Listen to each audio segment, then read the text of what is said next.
رب اعوذ بک من همزات الشیاطین واعوذ بک رب ان یحضرون بسم اللہ الرحمن الرحیم الحمد للہ وسلام علی عبادہ الذین اصطفى ولعنۃ الدائمۃ الباقیۃ علی اعدائہم اجمعین من الآن الی قیام یوم الدین اما بعد اوصیکم نفسی بتقوی اللہ۔ عزیزان محترم، اس پہلے خطبے میں سب سے پہلے اپنے نفس اور آپ سب کو تقوی الہی کی دعوت دیتے ہوئے کیونکہ تقوی الہی یعنی اللہ کے بنائے ہوئے سسٹم اور نظام کو پوری طریقے سے اپنا لینا، اس لیے کہ کائنات کے جتنے بھی نظام اور سسٹم ہیں ان میں سب سے بہترین سسٹم اللہ کا بنایا ہوا سسٹم ہے کہ جس میں کوئی نقص نہیں پایا جاتا ہے۔ باقی جتنے نظام و سسٹم ہیں ان سب میں کوئی نہ کوئی نقص، کوئی نہ کوئی کمی پائی جاتی ہے۔ الہی سسٹم کو اپنانے کا ایک بہت ہی بہترین راستہ، اس کی پہچان یہ ہے کہ انسان اپنے معاملات کو اللہ کے حوالے کر دے، اور در واقع یہی ولایت کا بھی مفہوم ہے۔ معاملات کو اللہ کے حوالے کرنے کا مطلب یہ ہے کہ دو چیزیں ہوتی ہیں معاملات میں۔ کوئی بھی کام انسان کرتا ہے اس میں دو چیزیں ہوتی ہیں۔ ایک چیز یہ ہوتی ہے کہ ہم کس راستے پہ چلیں، کیا کریں۔ دوسری چیز یہ ہوتی ہے کہ جو بھی ہم کر رہے ہیں اس کے ذریعے سے کس نتیجے کو حاصل کریں، کس نتیجے تک پہنچیں۔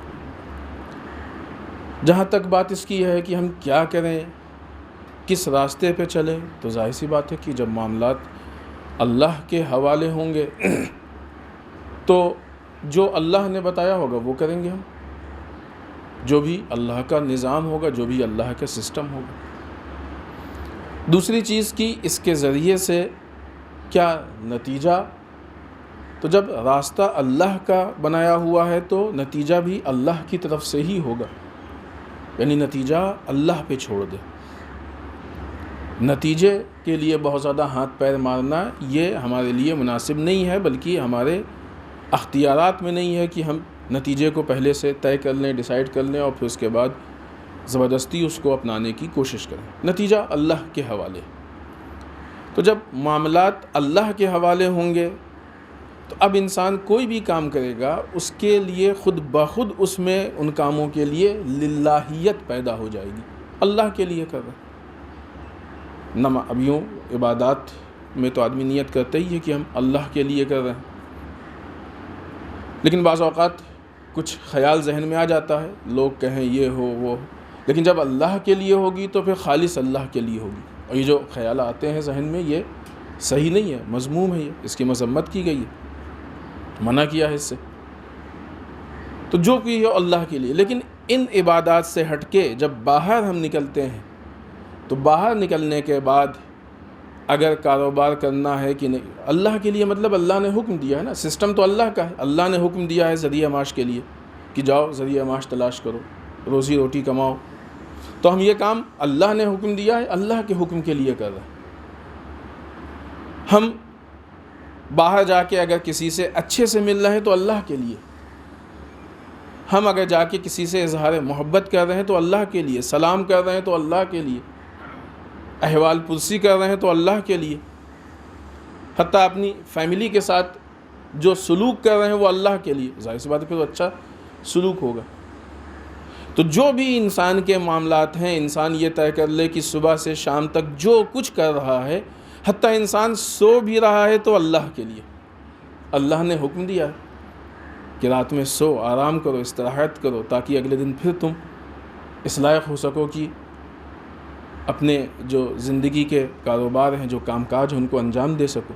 سو بھی رہیں تو اللہ کے لیے، تو خود بخود زندگی میں بہت ساری چیزیں تبدیل ہو جائیں گی۔ جب انسان کو احساس ہوگا کہ ہم اللہ کے لیے سو رہے ہیں، تو کہیں نہ کہیں ذہن میں خیال آئے گا کہ کیوں نہ پھر وضو کر کے سویا جائے، کیونکہ اللہ نے حکم دیا۔ جب اللہ کے لیے ہے تو اللہ کے بتائے ہوئے سسٹم کے مطابق ہوگا نا، پھر اللہ کے لیے، پھر اسی حساب سے انسان سوئے گا کہ اللہ نے کہا کہ نماز صبح کے لیے اٹھ جاؤ، تو انسان پھر اس وقت اٹھنے کی کوشش کرے گا۔ اگرچہ یقیناً یہ مومنین نمازی ہیں، اٹھتے ہیں، حتماً نماز صبح کے لیے اٹھتے ہیں، اور خدا نخواستہ اگر نماز شب کے لیے نہیں اٹھتے ہیں تو پھر اللہ نے حکم دیا ہے، ولو یہ کہ مستحب ہے، لیکن حکم ہے اللہ کا۔ تو جب یہ سارے معاملات اللہ کے حوالے ہو جائیں گے تو یقیناً پھر ہم اللہ سے کہہ سکتے ہیں بسم اللہ الرحمن الرحیم، ان صلاتی و نسکی و محیای و مماتی للہ رب العالمین۔ ہماری نماز، ہماری قربانیاں، ہماری زندگی، ہماری موت، سب کے سب اس اللہ کے لیے کہ جو عالمین کا رب ہے۔ لہذا تقوی الہی کا بہترین راستہ یہ ہے کہ اپنے سارے معاملات کو، جو بھی زندگی کے معاملات ہیں، جو بھی زندگی گزارنے کی روش ہے، طریقہ ہے، جو کچھ بھی ہے، وہ سب کے سب اللہ کے حوالے کر دیا جائے۔ کسی بھی کام کو انسان جب کرنے لگے تو یہ سوچ کے کرے کہ ہم یہ اللہ کے لیے کر رہے ہیں، یہی اس کام کی نیت ہوگی اور یہی نیت اس کام کو عبادت میں تبدیل کر دے گی، اور یہ وہ طریقہ ہوگا کہ انسان 24 گھنٹے عبادت کرے گا۔ جو کام کر رہے ہیں اللہ کے لیے کر رہے ہیں، اللہ نے حکم دیا اس لیے کر رہے ہیں، اللہ ہم سے خوش ہو جائے اس لیے کر رہے ہیں۔ اب جب یہ اللہ کے لیے ہو رہا ہے تو اب اس کے عوض میں جو نتیجہ ہم کو ملے گا، نتیجہ اللہ کی طرف سے ہوگا۔ جو ہم نے اللہ کے لیے کیا ہے، بعض اوقات دیکھا ہوگا آپ نے، جب کسی سے کوئی کام کے لیے آپ کہتے ہیں اور اس کو آپ کے اوپر پورا بھروسہ ہوتا ہے تو آپ اس سے پوچھتے ہیں بھائی اس کی مزدوری کیا، تو آپ سے کہتا ہے کہ بھائی ہم کو آپ پہ بھروسہ ہے، جو آپ دے دیں گے ہم رکھ لیں گے، کچھ نہیں کہیں گے۔ ہوتا ہے بعض لوگوں کی زندگی میں ایسا ہوتا ہوگا، سامنے والے کو اگر آپ پہ بھروسہ ہے تو آپ سے یہی کہے گا جو بھی آپ دے دیجیے گا، جو مناسب سمجھیے گا ہم رکھ لیں گے، ہم کچھ نہیں کہیں گے۔ کیوں ایسا کہہ رہا ہے؟ کیونکہ اس کو آپ پہ یقین ہے کہ آپ کبھی بھی اس کا نقصان نہیں چاہیں گے، جو بھی چاہیں گے اس کا فائدہ ہی چاہیں گے۔ خب یہ دنیا میں انسان ایک دوسرے پہ اتنا بھروسہ کر سکتے ہیں، کیا ہم اتنا بھروسہ اس خالق حقیقی پہ نہیں کر سکتے کہ جس نے ہمیشہ ہمارا فائدہ ہی چاہا ہے؟ اگر وہ فائدے میں ذرا سی کمی بھی کر دے، ہم یہ نہیں کہہ رہے ہیں کہ فائدہ نہ پہنچائے، وہ تو ممکن ہی، فائدے میں ذرا سی کمی بھی کر دے تو شاید ہم زمین پہ زندہ بھی نہ رہیں، تو نتیجوں کو اس کے حوالے کر دے۔ پالنے والے نتیجہ تیرے حوالے، جو بھی تو نتیجے کے طور پہ عطا کرے گا وہی ہمارے لیے مفید ہے، ولو یہ کہ دنیا کی نگاہ میں وہ نقصان ہو، ولو یہ کہ ہماری نگاہ میں نقصان ہو، ہم اس کو اس لیے نقصان سمجھیں گے کہ وہ ہماری جہالت ہے، ہم جانتے نہیں۔ اور اسی کی بہترین مثال واقع کربلا ہے کہ کربلا والوں نے اللہ کے راستے پہ عمل کیا اور نتیجے کی فکر نہیں کی، اور جو نتیجہ ملا اس کو ہنسی خوشی سر آنکھوں پہ لگایا ہے کہ پالنے والے یہ تیری طرف سے دیا ہوا نتیجہ ہے، لہٰذا یہی ہمارے لیے بہتر ہے۔ کہ جس کی بہترین تعبیر ثانیہ زہرا سلام اللہ علیہا نے کی تھی، ما رأیت الا جمیلہ، ہم نے اللہ کی طرف سے سوائے جمال کے، سوائے حسن کے کچھ اور نہیں دیکھا۔ تو جب سسٹم اللہ کا ہے تو نتیجہ اللہ کا ہوگا، اور جو بھی اللہ کا نتیجہ ہوگا وہ بہتر ہوگا۔ اسی لیے کہتے ہیں السعی منا، کوشش ہماری طرف سے اور نتیجہ اللہ کی طرف سے، اتمام نتیجہ اللہ کی طرف سے، اور جو بھی ہوگا وہ بہتر ہوگا۔ آئیے اس کے بعد امیر بیان مولا متقیان حضرت علی بن ابی طالب علیہ الصلاۃ والسلام کے کلمے پہ جو مسلسل گفتگو چل رہی ہے کہ جب آپ کے کسی چاہنے والے نے آپ سے مطالبہ کیا، آپ سے درخواست کی کہ مولا کچھ ہم کو نصیحت کیجیے، واعظ کیجیے، تو آپ نے یہ گفتگو ارشاد فرمائی ہے، اور اس میں 30 پوائنٹ ہے، جن میں سے 21ویں پوائنٹ پہ ہم لوگ آج گفتگو کر رہے ہیں۔ ساری گفتگو کا محور یہ ہے، بنیاد یہ ہے کہ دیکھو، خبردار ایسے لوگوں میں سے نہ ہو جانا۔ 20 صفات یا 20 پوائنٹ ایسے ہیں کہ جو گزر چکے ہیں، کہ جن کے لیے امام نے کہا ہے کہ خبردار ایسے لوگوں میں سے نہ ہو جانا۔ آج یہ 21واں پوائنٹ ہے کہ جس کے لیے امام نے کہا ہے کہ ان میں سے ہم نہ ہوں، یعنی یہ چیز ہماری زندگی میں نہیں ہونی چاہیے۔ امام فرماتے ہیں ایسے لوگوں کے لیے کہ جن سے ہم کو نہیں ہونا ہے، یخشل موتا، یہ وہ لوگ ہیں کہ جو موت سے ڈرتے ہیں، ولا یبادر الفوت، لیکن جو ان کو عمل کے لیے فرصت ملتی ہے، جو موقع ملتا ہے، اس کو کھو دیتے ہیں، اس سے فائدہ نہیں اٹھاتے ہیں۔ موت سے تو ڈرتے ہیں، لیکن جو اللہ نے ان کو فرصت دی ہے عمل کے لیے، جو عمل کرنے کے لیے موقع دیا ہے، اس موقع سے فائدہ نہیں اٹھاتے ہیں، اس کو کھو دیتے ہیں۔ موت سے ڈرنے والے 2 طرح کے لوگ ہوتے ہیں۔ ایک وہ لوگ ہوتے ہیں جو موت سے ڈرنا، دیکھا ہوگا معاشرے میں ہے یہ چیز، نہیں معلوم کس حد تک ہے، یقیناً مومن موت سے نہیں ڈرے گا اتنا، لیکن عموماً یہ چیز دیکھی گئی ہے، اور یہ کہ لوگوں کو جو موت سے ڈر ہے، اس کی بنیاد پہ بہت زیادہ رسومات بھی لوگ بنا لیتے ہیں کہ مثلا یہ کرو تو موت نہیں آئے گی۔ یہ سب غلط ہے، کوئی بھی رسم ایسی نہیں کہ جو موت کو روک دے۔ ہاں، بعض چیزیں ہیں جس کے لیے کہا گیا ہے کہ وہ موت کو تھوڑا سا پیچھے کر سکتی ہے، جیسے صدقہ ہے، صلہ رحم ہے، یہ چیزیں ہیں کہ جو انسان کی زندگی کو بڑھا دیتی ہے، تو یعنی موت پیچھے ہو گئی۔ وہ بھی کب کرے گی، کن حالات میں کرے گی، اور کیا وہ شرائط تو معلوم ہے، لیکن باقی کن حالات میں یہ ہونا ہے وہ اللہ جانتا ہے۔ ایسا نہیں ہے کہ مثلا اب ہم نے کیا تو اللہ کے اوپر نعوذ باللہ قرض ہو گیا ہے اور ہم اس سے، نہیں، ایسا نہیں، وہ ایک الگ تفصیل ہے کہ جس کا بھی یہاں پہ موقع نہیں ہے۔ تو بہرحال لوگ، ایک ہے لوگوں میں موت سے ڈر، جو بھی لوگوں میں موت سے ڈر ہوتا ہے، سارا ڈر جو ہے وہ ایک دم ایک جیسا نہیں ہوتا ہے۔ 2 طرح کے ڈر یہاں پہ ہم فی الحال تقسیم کریں گے۔ 2 طرح کے لوگوں کو ڈر ہوتا ہے۔ ایک ڈر وہ ہوتا ہے لوگوں کو کہ مثلا دنیا کے چھوٹنے کا خوف ہوتا ہے، کیونکہ انہوں نے دنیا سے دل لگایا ہے، بہت زیادہ دنیا سے وہ لوگ اٹیچ۔ اس کے لیے ضروری نہیں ہے کہ مثلا کسی کے پاس بہت زیادہ دنیا ہو، نہیں، بعض اوقات کسی کے پاس کم بھی ہوتی ہے تب بھی وہ دنیا سے زیادہ دل لگائے ہوتا ہے۔ ہو سکتا ہے زیادہ دنیا ہو، دل نہ لگائے۔ یہ واقعات بھی ہیں، اور یہ نصیحت بھی بہت زیادہ ہے کہ مثلا ایک آدمی کے پاس بہت چھوٹی چیز تھی، لیکن وہ اتنا دل لگایا تھا کہ چھوڑنے پہ تیار نہیں تھا۔ ایک کے پاس پوری حکومت سلطنت تھی، وہ چھوڑنے کو تیار تھا۔ تو اس کے لیے ضروری نہیں ہے کہ کسی کے پاس زیادہ دنیا ہو وہ نہیں چھوڑ سکتا ہو، کم ہو نہیں، بعض اوقات زیادہ والا چھوڑ دیتا ہے، کم والا نہیں چھوڑ پاتا، تو وہ ہم اس بنیاد پہ فیصلہ نہیں لیں۔ لیکن بہرحال کچھ لوگ ہوتے ہیں کہ جنہوں نے دنیا سے دل لگا لیا ہے، بہت زیادہ دنیا سے اٹیچ ہو گئے ہیں۔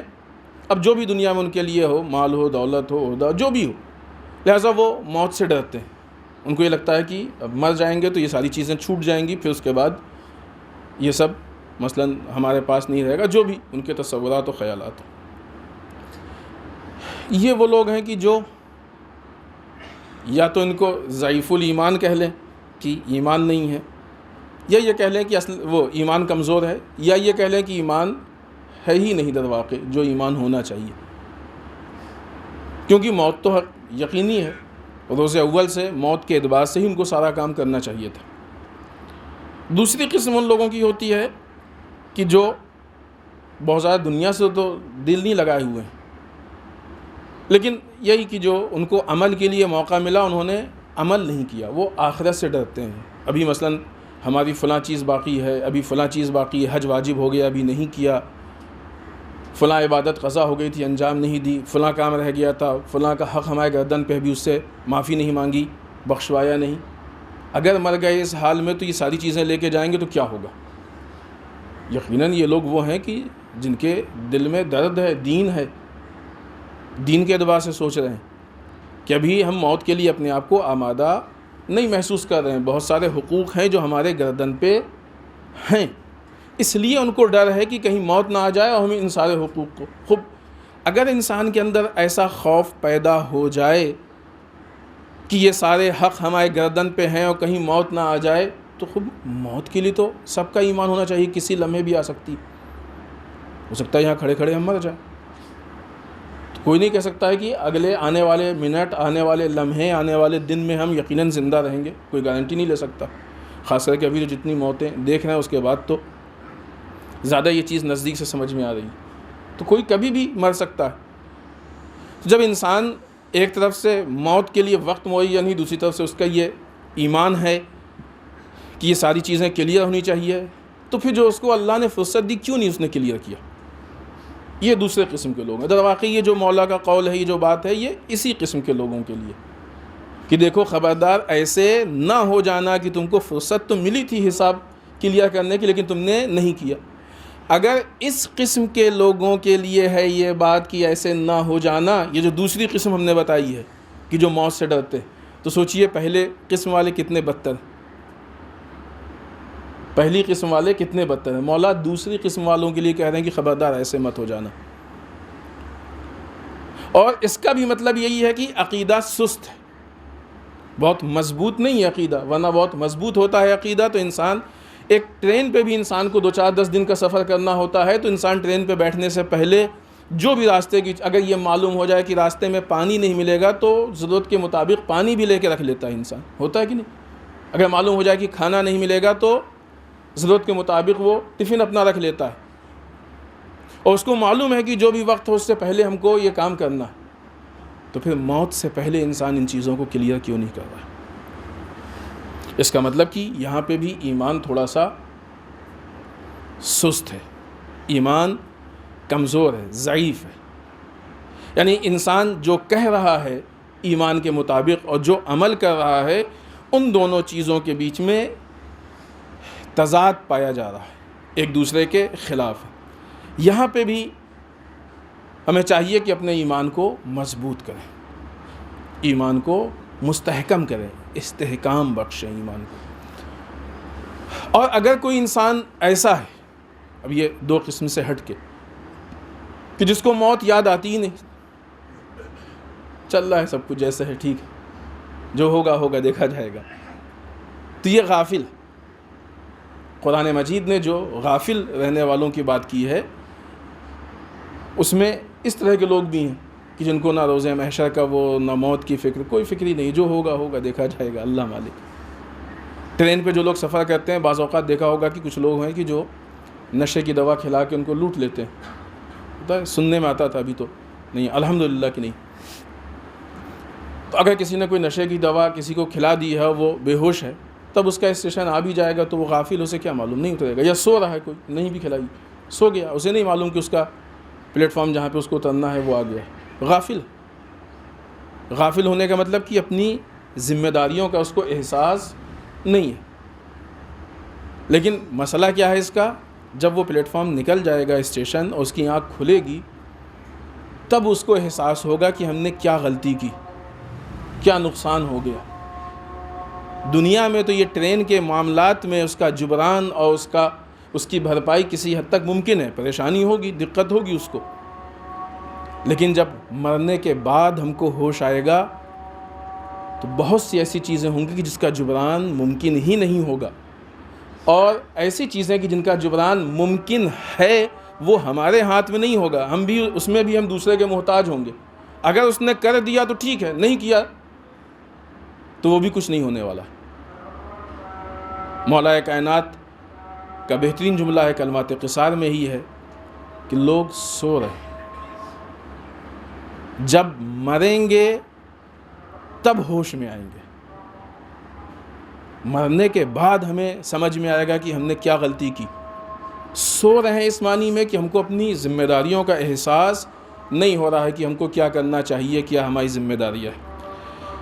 لہٰذا امام ہم سے کہتے ہیں، بات کو ختم کریں کہ امام ہم سے کہتے ہیں کہ دیکھو خبردار ان لوگوں میں سے مت ہو جانا کہ جن کو فرصت تو ملی ہے عمل کی، لیکن وہ عمل نہیں کرتے ہیں جبکہ موت سے ڈرتے ہیں۔ تو موت سے خوف تو ہے لیکن فرصت کو ضائع کر دیتے ہیں۔ بسم اللہ الرحمن الرحیم، انا اعطیناک الکوثر فصل لربک وانحر ان شانئک هو الابتر۔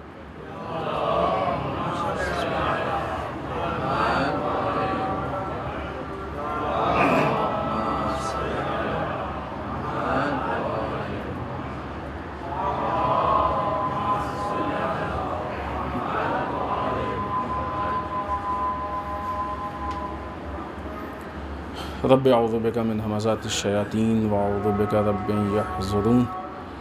بسم اللہ الرحمن الرحیم، الحمد للہ الذی لا یبلغ مدحتہ القائلون ولا یحصی نعماءہ العادون ولا یؤدی حقہ المجتہدون۔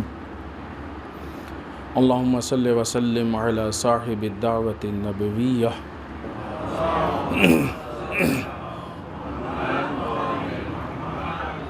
وصولة الحیدریہ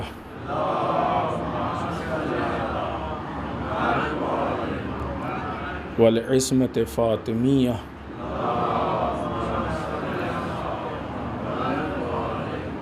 والحلم الحسنیہ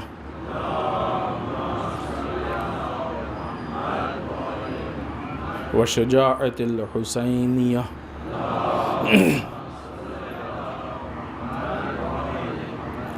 والعبادت السجادیہ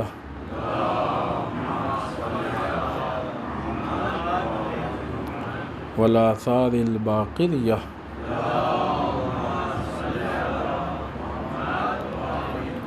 والماثر الجعفریہ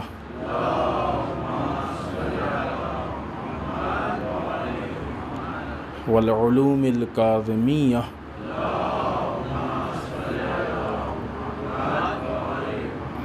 والرضاء الرضویہ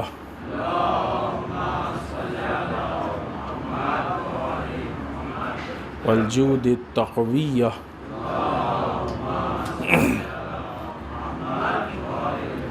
والنقاوة النقویہ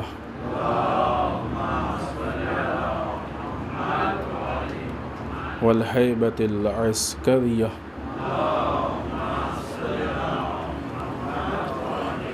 والغیبۃ الہیہ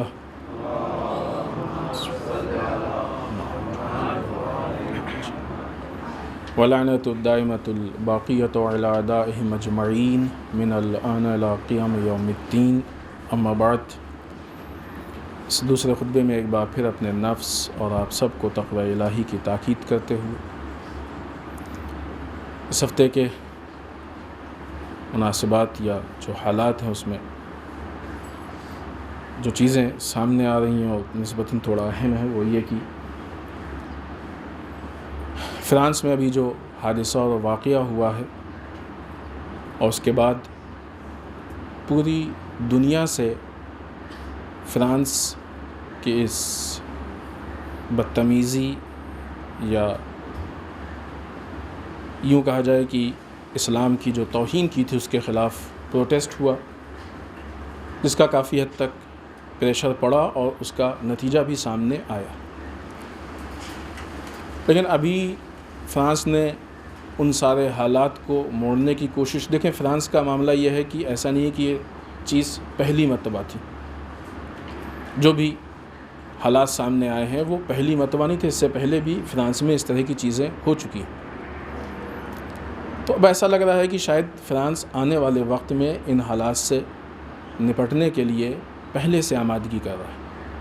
اس کے لیے ایک چیز جو سامنے آ رہی ہے اور بہت ہی عجیب ہے، وہ یہ کہ مسلمانوں کے اوپر دباؤ پڑ رہا ہے، اور وہ مختلف کمیٹی اور تفصیل ہے پوری،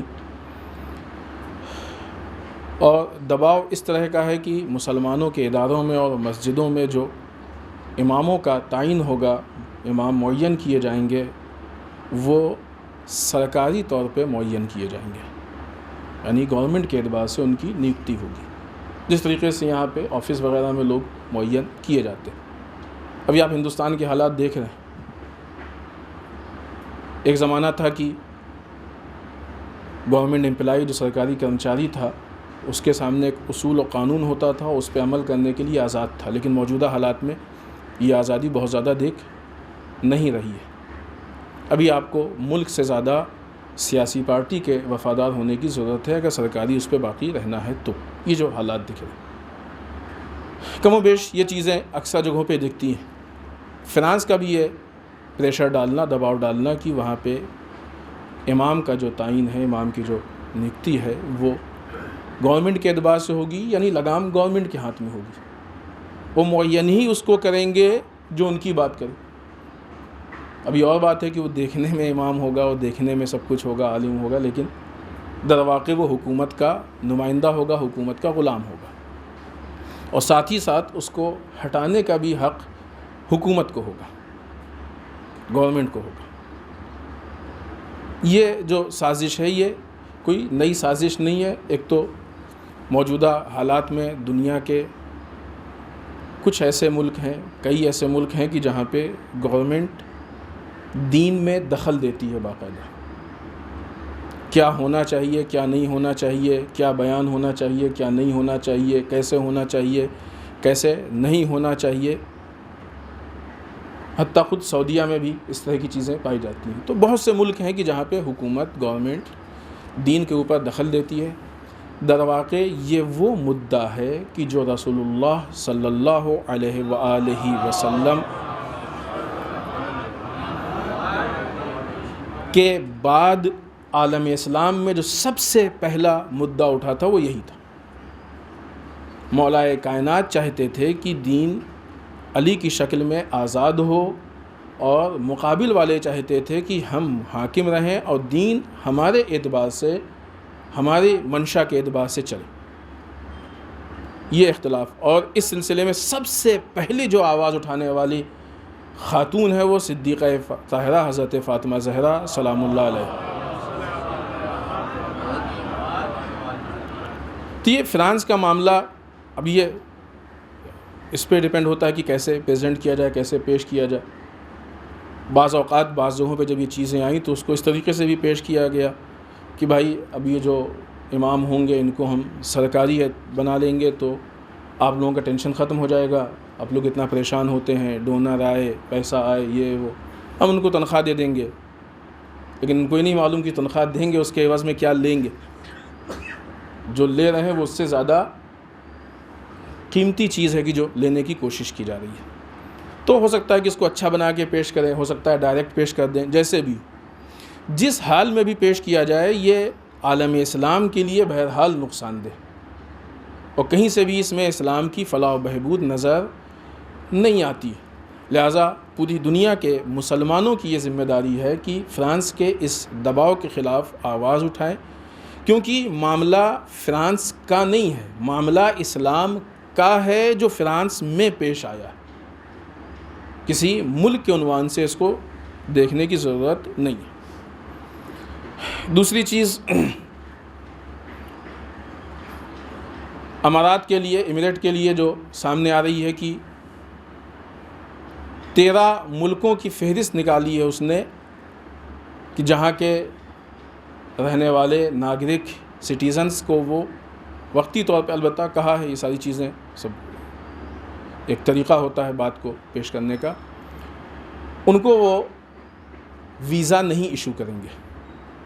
اور یہ 13 ملک سب کے سب اسلامی ملک ہیں. یہ یکبارگی تبدیلی کیوں پیش آ رہی ہے؟ اگر آپ کو یاد ہو تو ابھی کچھ دن پہلے ہی اس نے اسرائیل سے ہاتھ ملایا ہے، یا یوں کہا جائے کہ اسرائیل کی گود میں بیٹھا ہے. در واقع جو اسرائیل کی دوستی ہے وہ دوستی مختلف شکلوں میں رنگ دکھا رہی ہے. کبھی اس سے پہلے ہفتے میں جو ہم نے آپ کی خدمت میں پیش کیا، قانون اسلامی کو پائمال کر کے، کبھی اسلامی ممالک کی مخالفت یا ان کو اپنے سے کاٹ کے. یہ مختلف طریقے ہیں کہ جن طریقوں سے وہ اسرائیل کی دوستی ہے کہ جو دکھ رہی ہے اور رنگ لا رہی ہے. خوب اس کے لیے بہت سارے بہانے ہیں انہوں نے بنائے، بہت ساری چیزیں ہیں، لیکن جب اس پہ انالائز کیا گیا، اس پہ حتیٰ سوال جواب کیا گیا، تو کوئی بھی جو ان کا ریزن تھا وہ مضبوط یا مستحکم نظر نہیں آیا. اور آخر میں یہی بات ہے کہ در واقع یہ کیوں کہہ رہے ہیں کوئی ریزن ابھی تک وہ دے نہیں سکے.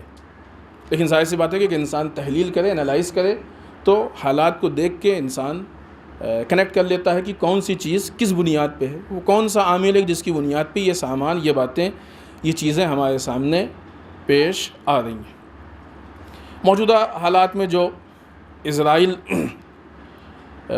کے معاملات ہیں اور جو بہت تیزی سے آگے بڑھ رہے ہیں، 3 ملکوں کی دوستی کی جو باقاعدہ پوری دنیا کو نقصان پہنچانے کی پوری کوشش میں ہے اور پہنچا رہی ہے، اسرائیل، امریکہ اور سعودی عربیہ۔ ابھی ظاہر سی بات ہے کہ امارات وغیرہ بھی نئے داخل ہوئے ہیں، بہت زیادہ ان سے امید نہیں ہوں گی ان لوگوں کو۔ یہ تینوں ملک مل کے بالخصوص عالم اسلامی کو نقصان پہنچا رہے ہیں۔ در واقع اگر آپ تینوں ملکوں کے حالات کو دیکھیں تو یہ تینوں نہایت کمزور اور بدترین حالات سے گزر رہے ہیں۔ امریکہ کے جو حالات ہیں، ٹرمپ آسانی سے جانا نہیں چاہ رہا، جانے سے پہلے ملک کے حالات کو ایسے حالات بنا کے جا رہا ہے، پیش کر کے، خراب کر کے، کہ اگلے الیکشن کے لیے اس کے لیے کچھ امیدیں وابستہ ہوں۔ خود اندر ایک بہت بڑی رسہ کشی ہے کہ جو امریکہ کے اندر ہے اور جو اس کے حالات کو خراب کیے ہوئے ہے، اور جوان ہیں، آپ لوگ جا کے دیکھیے گا تو بدترین حالات ہیں۔ ابھی چند منٹ میں ہم ان تفصیلات کو نہیں پیش کر سکتے۔ اندر بدترین حالات ہیں، حتیٰ بعض نیوز ایسا بھی کہہ رہی ہیں کہ ٹرمپ نے بعض ممالک کے اوپر حملہ کرنے کا بھی پلان بنا لیا ہے کہ امریکہ کو حالت جنگ میں چھوڑ کے جانا چاہتا ہے۔ یہ ساری چیزیں ہیں کہ جو امریکہ کو دن بدن کمزور، اگرچہ ان مدتوں میں اور اس عرصے میں جب تک یہ تھا اقتدار میں، اس نے ٹھیک ٹھاک امریکہ کو کمزور بنایا ہے اور بہت کچھ خرابی کی۔ جہاں تک اسرائیل کا معاملہ ہے، نیتن یاہو پہ جو بھی الزامات، جو مقدمے، جو گھپلے کے الزامات، جو چیزیں سامنے آ رہی ہیں وہ کم نہیں ہیں، اس کی بھی ایک طولانی فہرست ہے۔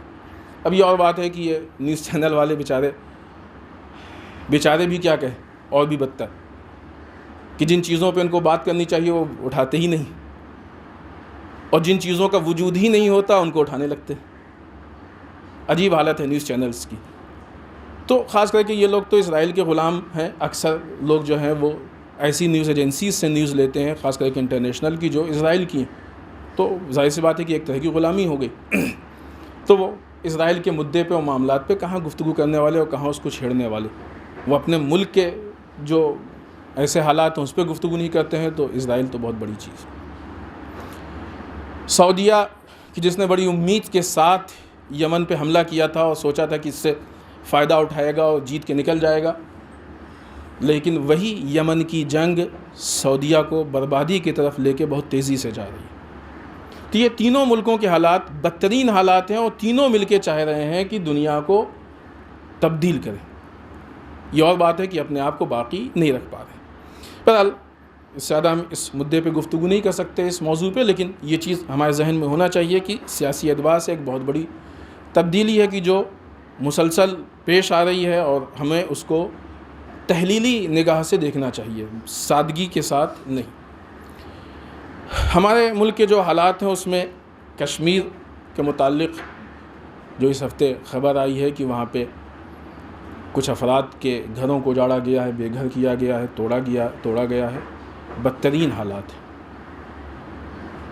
یاد ہوگا کہ جس وقت 370 والا مدعا اٹھا تھا، اسی وقت یہ بات سامنے آئی تھی کہ یہ روش جو ہے یہ اسرائیل و فلسطین کی ہے، اور وہی چیز ہر قدم پہ نظر آ رہی ہے،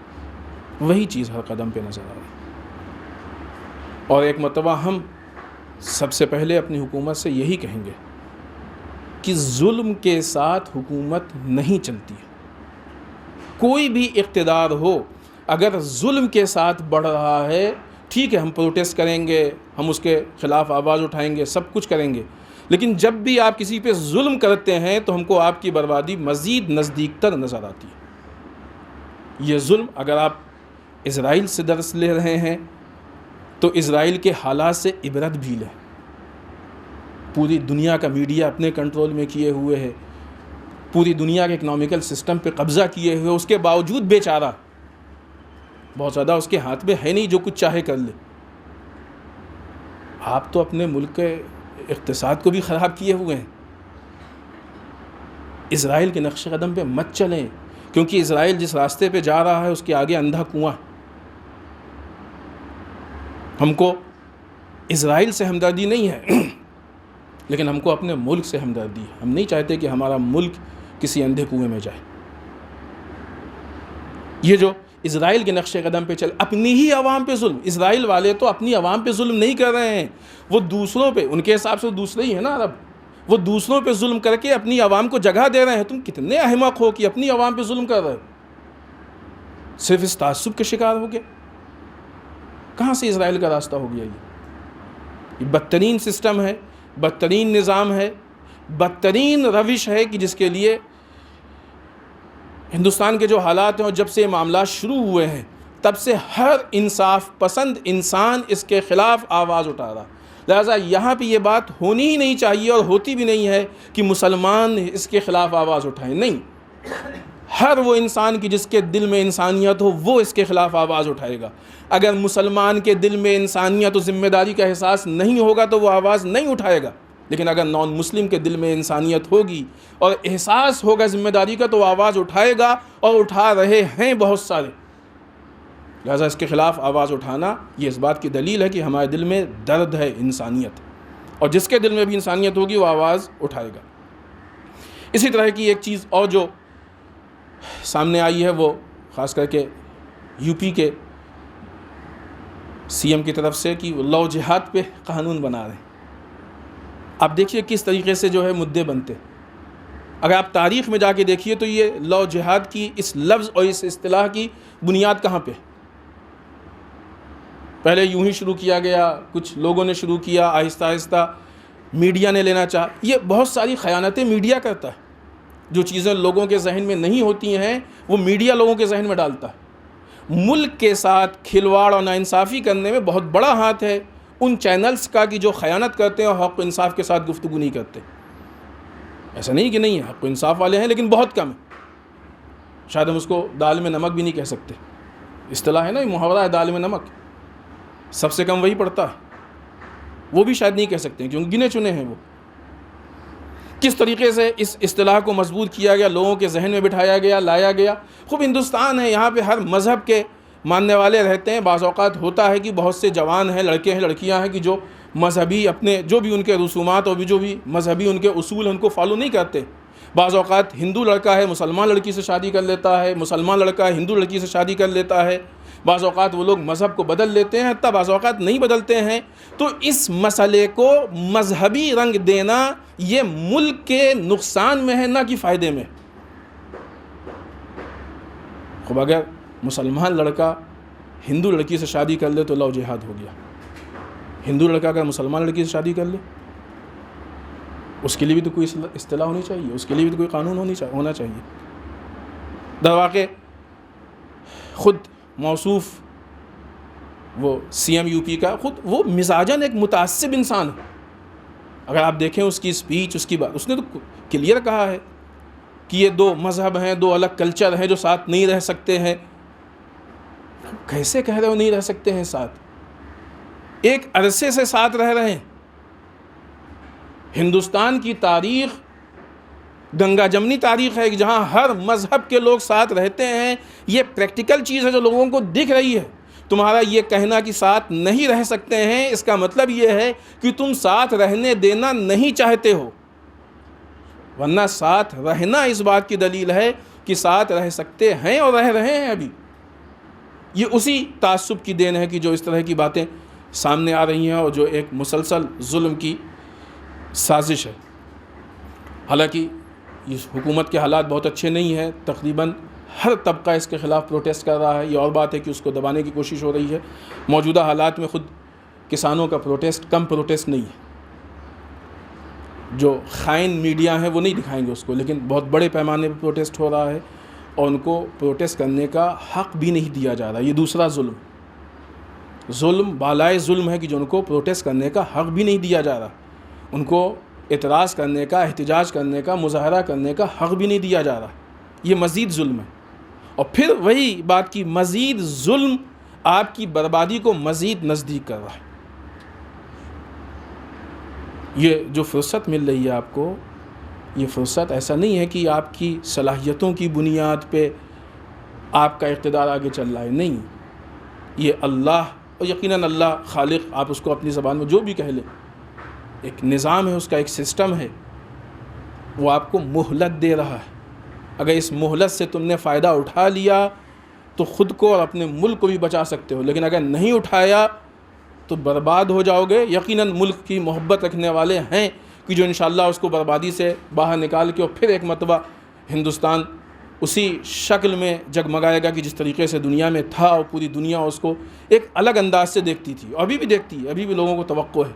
ہندوستان کو ایک الگ انداز سے دیکھا جاتا ہے کہ بہت ساری خوبیاں جو ہندوستان میں پائی جاتی ہیں وہ شاید دنیا کے کسی ملک میں پائی جاتی ہیں، لیکن بعض ایسے افراد کی جو ملک سے خیانت کر رہے ہیں وہ ان خوبیوں کو ختم کرنے کی کوشش کر رہے ہیں کہ جس میں یقیناً وہ ناکام ثابت ہوں گے۔ آخر میں بارگاہ پروردگار میں دعا کرتے ہیں پالنے والے ہم سب کو اعمال صالحہ کی توفیق عنایت فرمائے، بار اللہ اعمال قبیحہ سے محفوظ رکھ، پالنے والے ہمارے گناہوں کو بخش دے، بار اللہ ہمارے مرحومین کو بخش دے، پالنے والے اسلام و مسلمین کے حفاظت فرما، بار اللہ دشمنان اسلام کو نیست و نابود کر دے، پالنے والے ہمارے علماء کا سایہ ہمارے سروں پہ باقی رکھ، بار اللہ رہبر و مراجع کو طول عمر عنایت فرما، بار اللہ ہمارے امام کے ظہور میں تعجیل فرما، ہمیں ان کے اعوان و انصار میں شریک ہونے کی توفیق عنایت فرما۔